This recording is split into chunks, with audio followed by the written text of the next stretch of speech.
Kingscreek is a horror podcast, and thus the content in this episode may not be suitable for all audiences.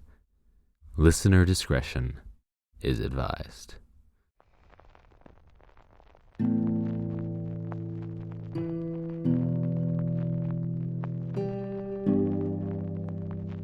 You are now entering Kingscreek.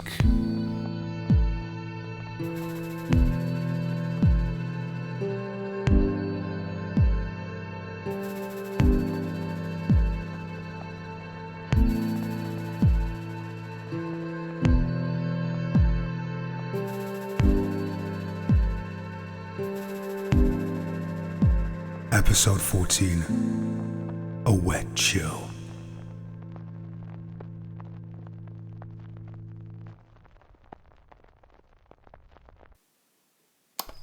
Right, Damien Bachman, back at it again.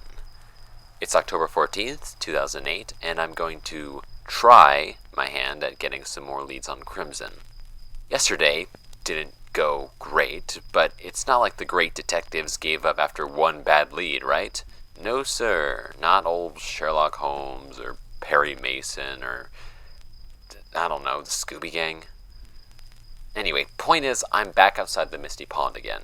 Hopefully I'll get some more witnesses here, and this time I'll only start recording when I've got someone who's definitely seen something medical related.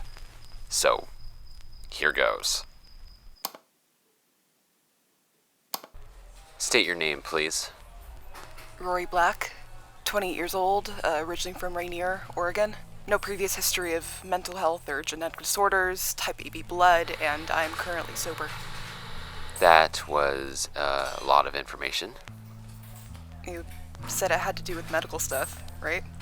I just wanted to put out any important medical facts about myself, see if it added context. Fair point. Can you tell me about what you saw?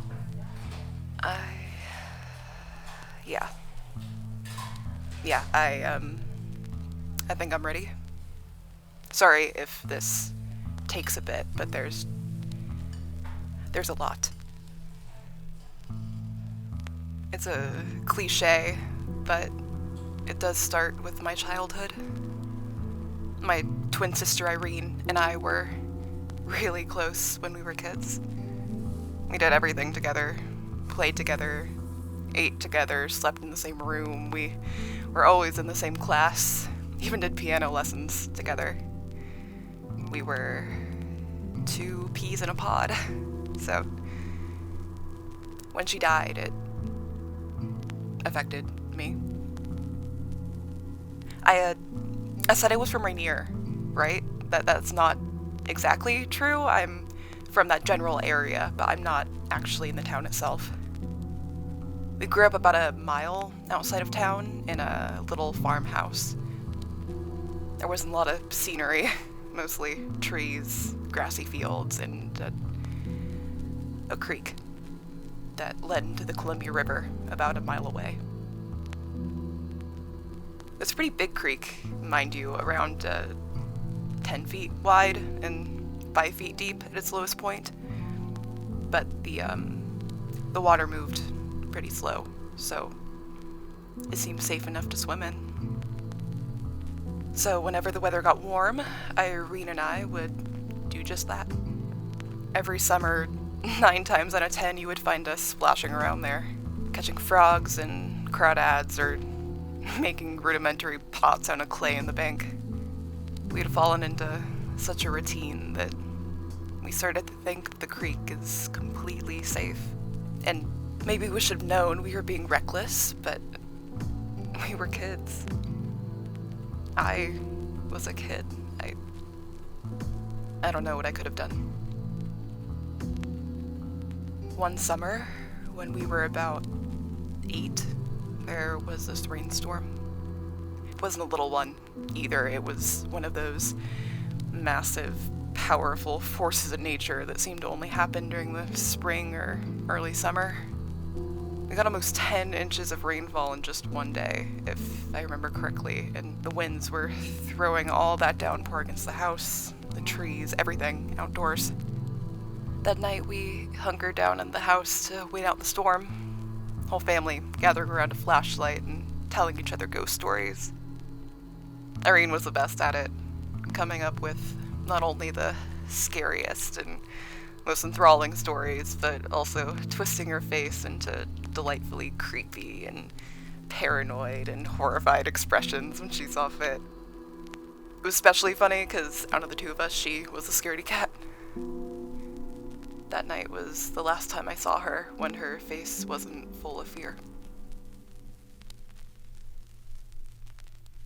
The next morning, the storm had moved on.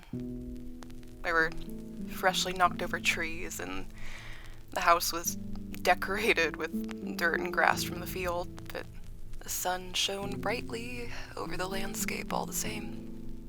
It seemed like the worst was over. It wasn't, and it was my fault. The rainfall had drained, but I had to go somewhere. The creek was almost overflowing. Now the banks filled up to the brim.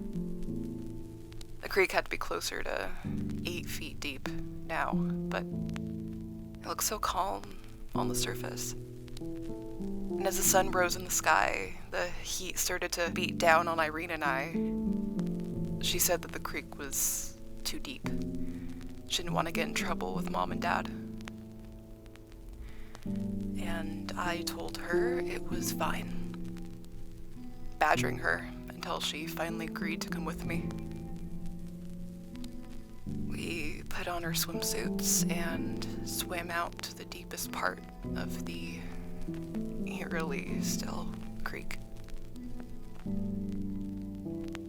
Since that day, I've spent so much of my spare time almost obsessively researching creeks and other bodies of water, particularly the dangers. So in looking back, there are 3 things that I didn't know then, that I wish every day I had known. The first of which is that seemingly calm water can still hide dangerously powerful currents under the surface. This was something I learned the hard way when I swam in that creek.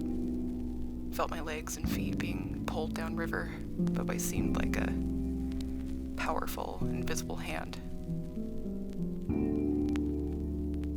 The second was that I was a better swimmer than I had any right to be at 8. That I knew almost instinctively not to panic. Slowly pulled myself back to shore. However, the third is the one that really still haunts me. Drowning is deceptively easy to miss. You don't splash around and scream so much as you're pulled underwater, feebly batting your arms around in vain. You try to scream, but water just fills your lungs, burning your chest and nose as you feel heavier and heavier. But what truly characterizes it from what I've read is the all-consuming feeling of helplessness, as fear overtakes your mind and you slowly, painfully die. And all of this can happen with little to no sound. Of course, I didn't know this, so when I turned back to the creek and I didn't see Irene, my mind wasn't yet filled with the horrors of what she went through in her final moments.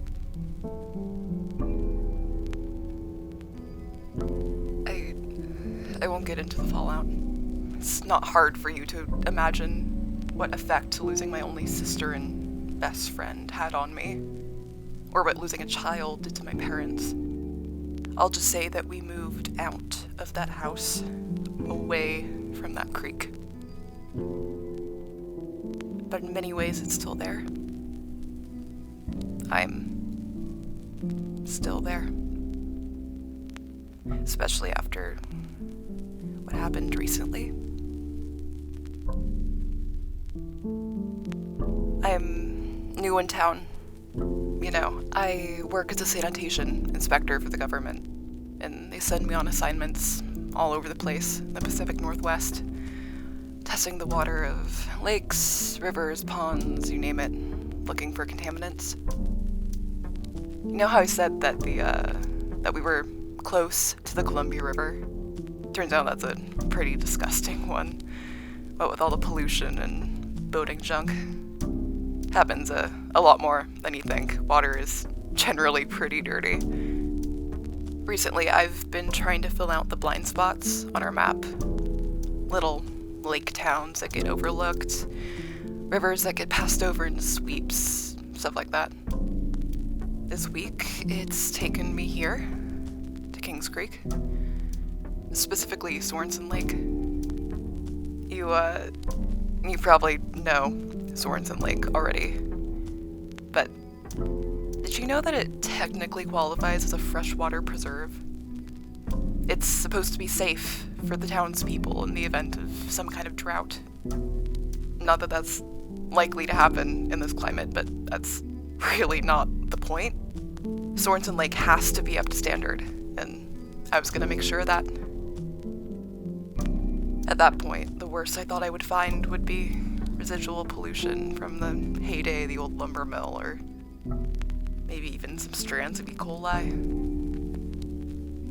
I was not prepared for what I'd actually find.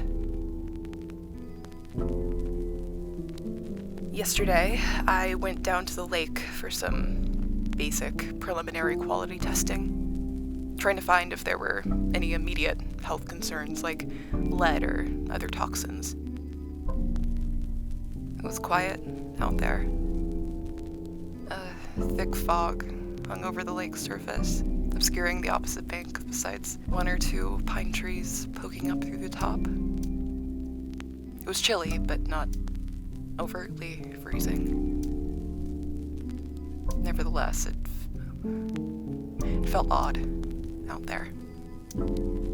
When I dipped the tip of my water dropper into the lake water, it was strangely cold. Not the typical chill I feel when I stick my fingers in, but a cold jolt of freezing cold water that traveled through my hand and up my arm. My arm involuntarily spasmed, and I dropped the dropper in the lake. Luckily, I was gathering samples closer to the shore, so the dropper fell to a lake bed less than 6 inches away from the surface. I reached my hand into the water to grab the tool, but the second my fingers touched the surface of the lake, that jolt of cold stabbed through me once again. I yanked my hand away, fingertips burning and arm tingling from the sensation. Looking back towards the water, I saw that the water was as still and calm as ever, with the exception of the ripples from the momentary contact with the surface. Gears started turning in my head. I was shocked, in more ways than one, but more than that, I was intrigued. This was something I hadn't ever encountered before. What could possibly be in the water that was causing this? I leaned in closer, trying to see if anything jumped out under the naked eye. And now that I was looking for it, I did, for a moment, see something out of the ordinary. There seemed to be a faint, almost invisible layer of something all over the bottom of the lake, crystalline in texture. It looked like a layer of icicles, but not like how icicles would appear in water, more like how they would appear in dry air, sharp and textured. However, I didn't get a lot of time to really think about this because that's when I saw it. Saw her. It was a shape in the murky depths. It moved slowly and was far enough away that I couldn't tell what I was looking at first. But as I leaned in, squinting my eyes to get a better look, I recognized her. I fell backwards and had to suppress a cry. Irene's cold, vacant face stared up at me from the depths. Her skin was inhumanly pale, and the texture was sallow like an old rubber ball. Her eyes were white, pupilless, and her lips were twisted into a slight smile. Her long, stringy hair floated around her head like kelp. Her skin was stretched and wrinkled in odd places. She looked simultaneously 20 years old and like she hadn't aged a day. I lay on my back, frozen. Years of guilt and terror and fear boiled within me as I frantically tried to make sense of what I was looking at. All the while, she simply continued to stare at me. That same vacant smile stretched across her lips. Eventually, I found the strength within me to move again, and the second I did, I tore off through the woods, my heart pounding in my chest and tears streaming down my face. It felt like I was 8 years old all over again, running to tell my parents that I couldn't find my sister. I couldn't keep the image of her stretched, pale face out of my head. Somehow, though, the most unnerving thing to me was that she didn't look like she had decayed. Warped, yes, but not actually rotten. It put in mind something that I had learned when I spent all that time researching bodies of water and the more grotesque details. Typically, if someone dies in water, they sink down to the bottom at first, but as soon as the decomposition process starts, their body swells up with gas and the body rises back to the surface. However, if the water is cold enough, it acts like a refrigerator or a freezer and prevents the decomposition process from taking place.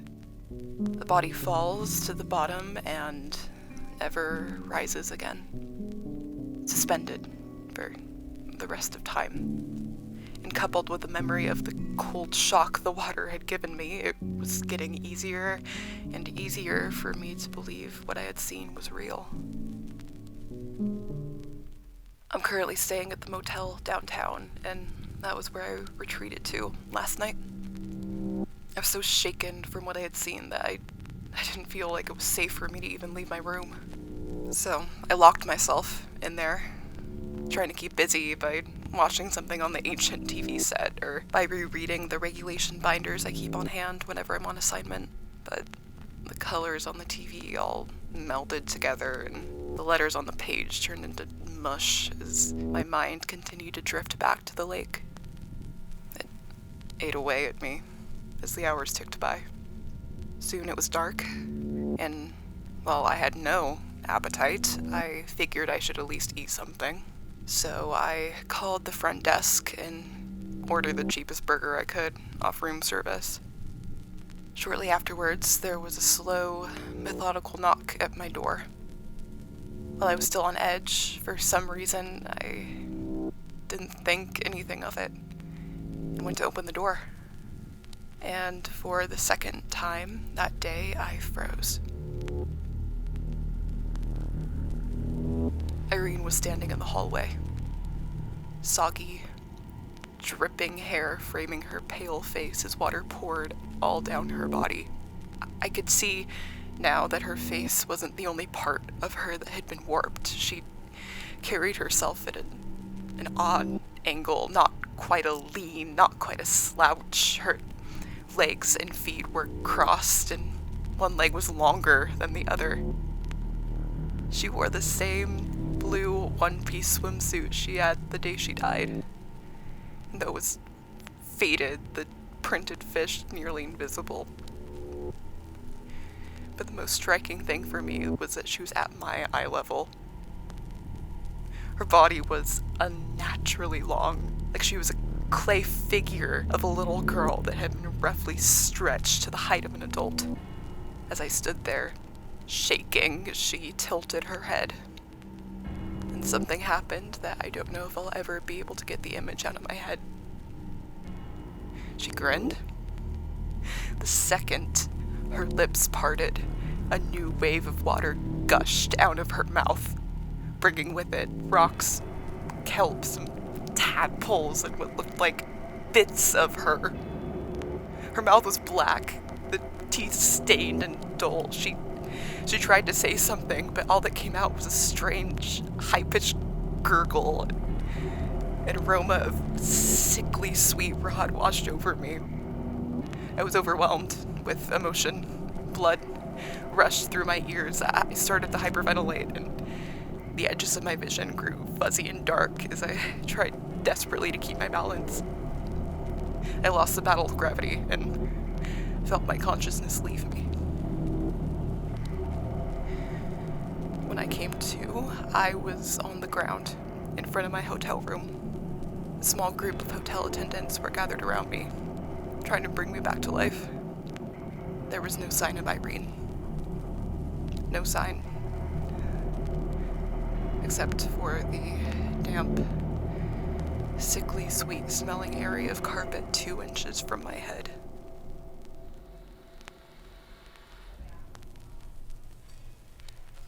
That's it? Well, that was last night, and I'm leaving tomorrow. I need to stay longer because my employer said so, but I'm getting out as soon as possible. But you said this had to do with something medical. It does. Can't you see I'm clearly having some kind of episode? It seems real to me, but I know that's one of the symptoms. Aren't you a doctor? Isn't it important that I give you all the details? No, I'm trying to find out information. You didn't see anything strange related to medicine? No weird shopkeeper or old guy with red hair? Nothing at all weird? I don't appreciate this. I saw so much weird stuff. I just told you about it. I saw... Oh, come on, don't do this Hey, now. what's going on over here? Are you shouting at this lady? And are you recording her? Damn it. Well, I think I'm going to have to be more careful with who I talk to in the Misty Pond from now on, if I do end up going back there. The bartender made it pretty clear that he doesn't like me antagonizing his customers, which is such BS. She chose to talk to me. Whatever. It seems like I'm still hitting a dead end with this Crimson Apothecary stuff. I keep running down paths that lead nowhere and talking to more people with weird, made-up stories. River Ghost Sister, yeah right. At least come up with something original, you know? I half expected her to start telling me about how her sister donned a hockey mask and started chopping up camp counselors or something. It feels weird doing this all alone, too. My aunt certainly isn't a lot of help, but I don't really talk to her all that much anyway. She never comes to Uncle Mark's study, and I doubt she knows anything that could help me with any of this, but the more I try to look for Crimson, the more I'm convinced that they had something to do with Uncle Mark's death. Maybe they got him hooked or something, like on old pills, or I don't know. Maybe they poisoned him when he was looking into their shady operation. Or I don't know, maybe ghosts are real and he just had a heart attack when he saw Abraham Lincoln appear in front of him. It's anyone's guess at this point, really. Whatever, I can't give up now. I might be trapped in a dead end, but the way to deal with that is to make your own road forward. So, that's what I'll do, with or without anyone's help. This is Damien Bachman, signing off.